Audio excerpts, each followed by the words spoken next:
ప్రస్తుతం ఆంధ్రప్రదేశ్లో చూస్తుంటే అంటే అటు కూటమి ఒకవైపు జగన్మోహన్ రెడ్డి ఒకవైపు అంటూ వాళ్ళు ఎలక్షన్ ప్రచారంలో పాల్గొంటున్నారు. ప్రస్తుత పరిస్థితులు ఎలా ఉన్నాయి అక్కడ చూస్తుంటే మేము?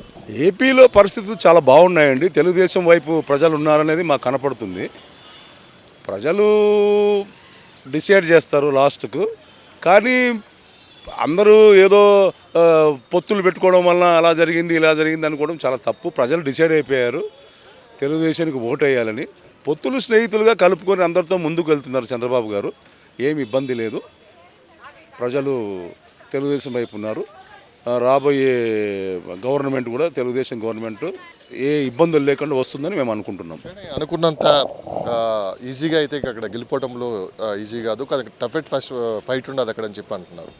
ఈ రాజకీయంలో ఇవన్నీ కామన్ అండి. ప్రతిసారి ఇలాగే మాట్లాడతారు. టఫ్ ఉందని చెప్పి అని చెప్తుంటారు. కానీ ప్రజల ఆలోచనలు, ప్రజలు మార్పు కోరుకుంటున్నారు. మా తెలుగుదేశం పార్టీ గవర్నమెంట్ ఫామ్ చేస్తుందనేది మాకు పూర్తిగా నమ్మకం ఉంది. నేను శ్రీకాకుళం నుంచి తిరుపతి దాకా చూశాను. నేను ప్రజలు ఇప్పుడు ఏదో మాట్లాడుతున్నారు, ఇప్పుడు ఏదో పథకాలు ఇవ్వడం వల్ల ఏదో జగన్కి వేయాలని అనుకుంటున్నారని చాలా తప్పది.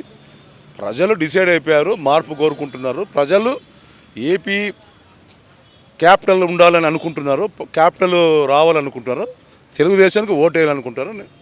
విషయం స్పష్టంగా చెప్పండి. నిన్న కేసీఆర్ గారు ఒక టీవీ ఛానల్ ఇచ్చిన ఇంటర్వ్యూలో మళ్ళీ అక్కడ జగనే వస్తున్నారని చెప్పి కూడా ఆయన కొన్ని వ్యాఖ్యలు చేయడం కూడా జరిగింది. దీన్ని ఏ ఉద్దేశంతో అంటే 2014లో కూడా ఇలానే జగన్మోహన్ రెడ్డి రాబోతున్నారని చెప్పి కూడా ఆయన చెప్పడం, కొన్ని పరిస్థితులు తారుమారవటం, ఈసారి కూడా ఖచ్చితంగా ఈసారి జగనే వస్తారని చెప్పి అంటారు. ఎంతవరకు ఇది మనం తీసుకోవాలి? కేసీఆర్ గారు ఆయనకి ఏది నచ్చితే అది మాట్లాడతారు. ఏది అవసరానికి ఏం మాట్లాడినా మాట్లాడతారు. ఆయన చెప్పడం వల్ల ప్రజలు ఓటు వేయడం అనేది, వైసీపీకి వేయడం అనేది చాలా తప్పది.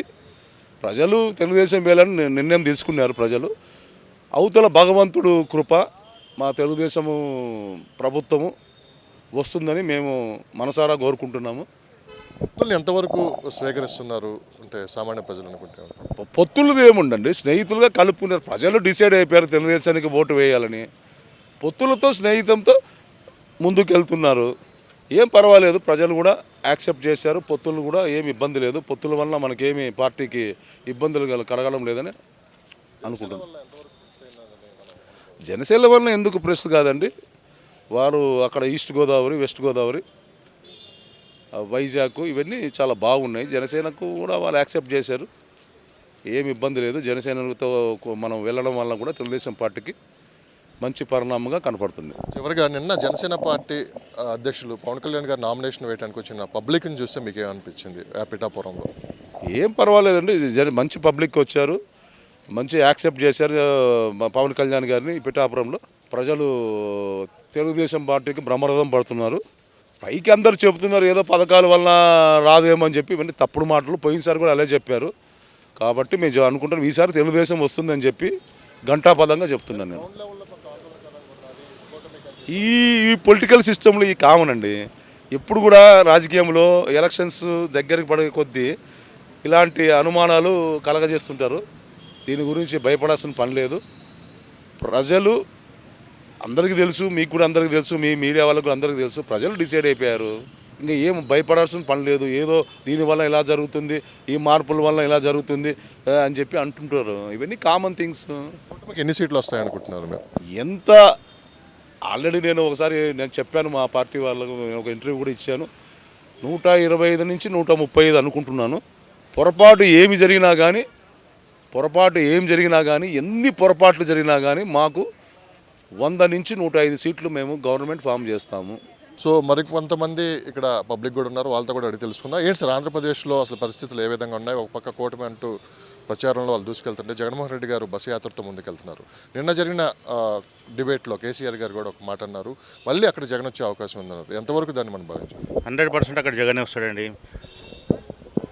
జగన్ ఇప్పుడు సెకండ్ టర్మ్ కాబట్టి ఆయన అనుకున్న పథకాలు అన్ని ఇచ్చాడు కాబట్టి కంపల్సరీ అక్కడ జగనే వస్తాడు. 2 times సెకండ్ టైం కంపల్సరీ వస్తాడండి, అందులో ప్రాబ్లం లేదు. సర్వేలన్నీ కూటమి అధికారంలోకి వస్తుందని చెప్పి కూడా అంటున్నారు. ఎంతవరకు కాదండి, అసలు పవన్ కళ్యాణ్ సీట్లన్నీ జగన్కే వస్తాయండి. పవన్ కళ్యాణ్కి ఇచ్చిన సీట్లు మొత్తం జగన్కే వస్తాయి. పిఠాపురంలో పవన్ కళ్యాణ్ గారి నామినేషన్కి వచ్చిన పబ్లిక్ని చూసుకొని ఈ మాట అంటున్నారు మీరు. చెప్పండి ఫస్ట్. భయపడే అయ్యారు కదా వాళ్ళు ముగ్గురు, ఎందుకు అయ్యారు చెప్పండి ఫస్ట్. అంటే జగన్ను ఒంటరిగా ఓడించలేం కాబట్టి ముగ్గురం అవుదామని అయినారు. అయినా వీళ్ళ దాంట్లో బీజేపీను ఈ పవన్ కళ్యాణ్ అవన్నీ మైనస్ అవుతాయండి, అవన్నీ జగన్ ప్లస్ అవుతాయి అంతే. జగన్మోహన్ రెడ్డి మళ్ళీ వస్తారని మీరు అంటున్నారు. కొన్ని రీజన్స్ చెప్పండి మీరు ఖచ్చితంగా జగన్మోహన్ రెడ్డికి ఈ రీజన్స్. అన్నీ ఇచ్చారండి, చెప్పిన పథకాలన్నీ ఇచ్చాడు. చంద్రబాబు ఒక్క పథకం చెప్పి అది కూడా ఇవ్వలేదు. ఏది రుణమాఫీ చెప్పాడు, అది కూడా ఇవ్వకుండా తప్పించుకున్నాడు. కానీ గవర్నమెంట్ సీట్ ఎక్కాడు, రుణమాఫీ ఇస్తానని సీట్ ఎక్కాడు. ఎక్కిన తర్వాత ఏమీ లేదు. అభివృద్ధి పథకాలు రెండు కళ లాంటివి అంటారు. అభివృద్ధిని వదిలేసి కేవలం పథకాలు ఇచ్చి ప్రజలను మభ్యపెట్టారని చెప్పాను. చూడండి అక్కడ బాగానే ఉన్నాయి రోడ్స్, మంచి ఉన్నాయి రోడ్స్ బాగా. అభివృద్ధి కూడా అయింది, కాలేదని కాదు, వీళ్ళన్నీ ఉంటేనే అన్నీ కల్పిస్తూ ఉన్నారు అంతే. కేసీఆర్ గారు కూడా ఒక మాట అన్నారు. అంటే అతనుకున్న సమాచారం ప్రకారం, కేసీఆర్కి ఉన్న సమాచారం ప్రకారం మళ్ళీ జగన్మోహన్ రెడ్డి వచ్చే అవకాశం ఉందని చెప్పి కూడా ఆయన అన్నారు. ఇప్పుడు అన్ని పేపర్లు, అన్ని వార్తలు జగన్దే బాగుంది, 120 నుంచి 135 సీట్లు వస్తాయని అన్ని పేపర్లు ఇచ్చారు. ఈనాడులో కూడా రాశారు 120-125 వస్తుంది అని. కుటుంబ సభ్యులు కూడా జగన్మోహన్ రెడ్డి గారిని వ్యతిరేకిస్తున్నారు ఈ ఇప్పుడున్న ఎలక్షన్ టైం. కుటుంబ పాలన ఉన్న ఇక్కడనేమో కుటుంబ పాలన అంటారు. ఆయన కుటుంబాన్ని దూరం పెట్టాలి, ప్రజలే ముఖ్యమని ఆయన అట్లా పోతున్నాడు అంతే. ఇప్పుడు ఇక్కడ కేసీఆర్ ఏమంటుండో, నాకు 8 నుంచి 12 వస్తాయని అంటున్నాడు. ఆ 8 నుంచి 12 ఈయనకు కాదు, ఇక్కడ కాంగ్రెస్కి వస్తాయి, కాంగ్రెస్ బీజేపీలకు వస్తాయి బాగా. ఇక్కడ టీఆర్ఎస్కు ఒక్కటే వస్తే గ్రేట్ అండి. అక్కడ నేను చెప్తున్నాను, ఇక్కడ ఆయన చెప్పుకుంటాడు కదా, నేనే వస్తా అని చెప్పుకున్నాడు కదా, వచ్చిండా? ఆయన సర్వే అంతా ఫ్లాప్ అయిపోయింది కదా. ఇప్పుడు అదంతా ఏం లేదు, అక్కడ వస్తాడు అది అనేది, అంటే అక్కడ వస్తాడు అంతే.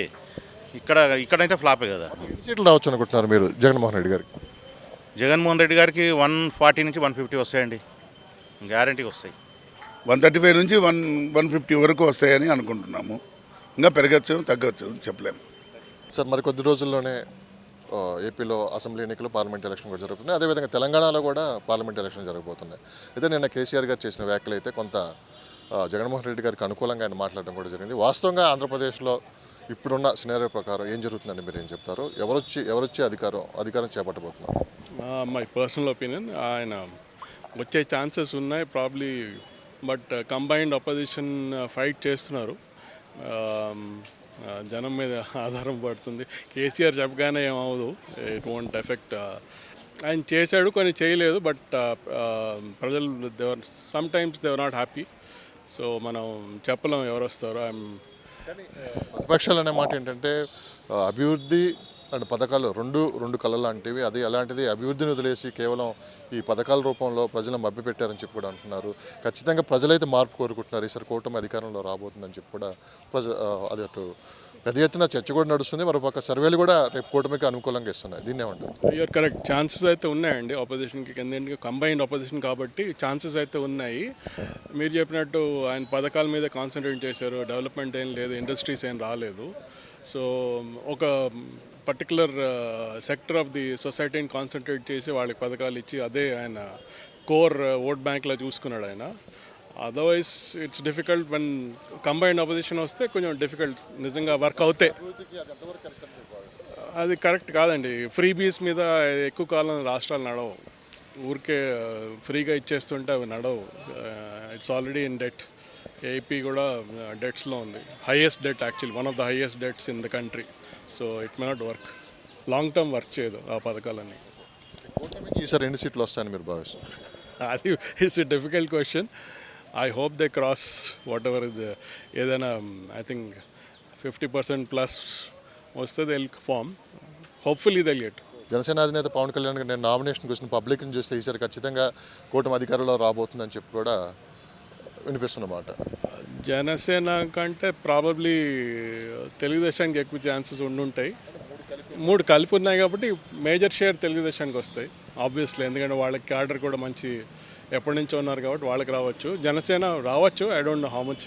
వాళ్ళ పొత్తు అనేది కొంత మైనస్ అని చెప్పి బయట కొంత పబ్లిక్లో వినిపిస్తున్న మాట, ఎంతవరకు దాన్ని మనం నమ్మొచ్చు? వాళ్ళకి చాయిస్ లేదండి, బీజేపీ పొత్తు పెట్టుకోవడమే బెటర్ ఇంకా. ఎందుకంటే వీళ్ళు కూడా వదలరు, బీజేపీ వాళ్ళు కూడా ఆంధ్రాలో రావాలని ఉంది. సో జగన్ తోటి వాళ్ళు డైరెక్ట్గా పెట్టుకోలేరు కాబట్టి వీళ్ళతో పెట్టుకున్నట్టు అదే అర్థమవుతుంది. కానీ అదర్వైజ్ బీజేపీ ఇండిపెండెంట్గా వెళ్ళినా అంత రాదు. సపోర్ట్ అయితే కావాలి అందరిది. తెలంగాణలో కాంగ్రెస్ పార్టీకి ఎన్ని సీట్లు, ఎంపీ సీట్లు వచ్చే అవకాశం ఉంది? టీఆర్ఎస్కి ఎన్ని వస్తాయనుకుంటున్నారు మీరు? టీఆర్ఎస్కి అయితే తగ్గుతాయండి ఈసారి. వాళ్ళైతే సరిగ్గా చేయలేదు. 10 ఏళ్ళు ఉన్నారు కానీ పెద్ద అంటే the attitude was the wrong. KCR, KTR, ఈ కవిత ప్రాబ్లమ్స్. కాంగ్రెస్ ప్రాబ్లీ ఒక 5 to 7 సీట్స్ రావచ్చు అండి. బీజేపీకి ఎక్కువ ఛాన్సెస్ ఉన్నాయి ఇంకా ఎక్కువ రావడానికి. పర్సనల్ ఒపీనియన్ అని మీరు అన్నారు. ఫైనల్గా ఆంధ్రప్రదేశ్లో ఈసారి ఏ గవర్నమెంట్ ఫామ్ చేయబోతుందంటే ఏం చెప్తారు? అది కష్టం అండి చెప్పడం. 50-50 ఛాన్సెస్. మోస్ట్ ప్రాబ్లీ జనం అయితే ఈసారి చేంజ్ అనుకుంటున్నారు. బట్ జనంలో లాస్ట్ మూమెంట్లో ఏమవుతుందో మనకు తెలియదు కదా. I can't predict. Thank you very much.